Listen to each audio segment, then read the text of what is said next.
शिर्डीच्या पावनभूमीमध्ये आपले आदरणीय कैलासबापू कोते पाटील हे 25 वर्षापासून सर्वधर्मीय सोहळा पार पडत आहे. त्यांचं हे 26 वर्ष आहे. असं इतकं अविरत सेवा चालू ठेवणे हे एक जिकरीचंच काम आहे. त्या माध्यमातून ते जे काम करतात त्याची ग्रीन्स बुक ऑफ वर्ल्ड रेकॉर्डमध्ये सुद्धा त्यांची नोंद घेतलेली आहे. बापू ज्यावेळेस हा सोहळा पार पाडतात याच्यामध्ये त्यांची जी खंबीर साथ आहे, आमचे महाराष्ट्र राज्याचे जलसंपदा मंत्री नामदार राधाकृष्ण विखे पाटील, तसेच आमचे माजी खासदार आदरणीय सुजयदादा विखे पाटील व शालीनताई विखे पाटील यांची खूप त्यांना साथ लाभते व तेच हेच स्वागत वगैरे तेच आमचे नामदार साहेब करत असतात. आणि याचं विशेष म्हणजे ते सर्व धर्मीय, जसं लोक म्हणतात सर्व धर्मीय पण काय होत नाही, तसं इथं नाही. इथं सर्व धर्मीचे ॲक्च्युली लोक सगळे असतात. मुस्लिम समाज, बाकी 18 पगड जातीच्या लोकांचे विवाह याच्यात होतात आणि एवढ्यांचं पितृत्व बापूंना लाभतं. ही खूप मोठी बाब आहे. आणि ही सेवा करत असताना ते आम्हाला पण मानपान देतात.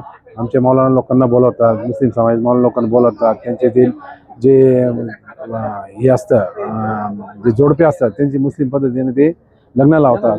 हे खूप वाखाणण्याजोगं आहे. आणि आम्ही ज्यावेळेस काम करतो, धनंजय साळे असेल, आमचे जगन्नाथ गोंदकर असतील, विजू कोते, आम्ही सर्व ज्यावेळेस काम करतो त्यावेळेस आम्हाला ते एक जबाबदारी देतात, तुम्ही नवरदेवकडून वरात घेऊन या, मी इकडं नवरीकडून मी थांबतो. त्या पद्धतीने आमच्या ते मानापानानं आम्ही वरात घेऊन येतो व हा धार्मिक सोहळा पार पडत असतो. असं खेळमेळ हा 26वा सर्वधर्मीय सोहळा जो आहे त्याच्यामध्ये सर्वांनी सहभाग करावा अशी आमची सगळ्यांची विनंती आहे. जसं बापू हे काम करतात तर म्हणा आहे अशी का प्रत्येक सक्सेस पुरुषामागं एक स्त्रीचा हात असतो, तसंच काकींचा हात याच्या मागं खूप मोठा आहे. काकींच्या प्रेरणेनं बापू सतत पुढे चालत राहतात आणि काकी या कामाला भरभरून साथ देतात. नाही तर इतर ठिकाणी पाहतो आपण, घरामध्ये कोणाला मागं वळण्याचं काम करत असेल तर लेडीज करतात किंवा घरचे भावबंद करतात. परंतु बापूंच्या बाबतीत असं घडत नाही. बापूचे सर्व भावबंद त्याच्यात काकी हे सर्व मिळून या विवाह सोहळ्याला पार पाडतात.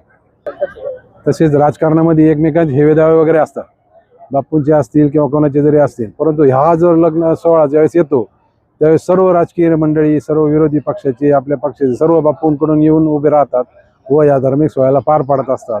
हे एक खूप मोठी गोष्ट आहे ह्या शिर्डी साईनगरीमध्ये. या वर्षीच्या होणाऱ्या 26व्या विवाह सोहळ्याला राहता शहरातर्फे, राहता नगर परिषद, तसेच मुन्नाभाई मित्रमंडळ, आमचे सर्व मित्रमंडळांच्या वतीने मी सगळ्या खूप खूप शुभेच्छा देतो.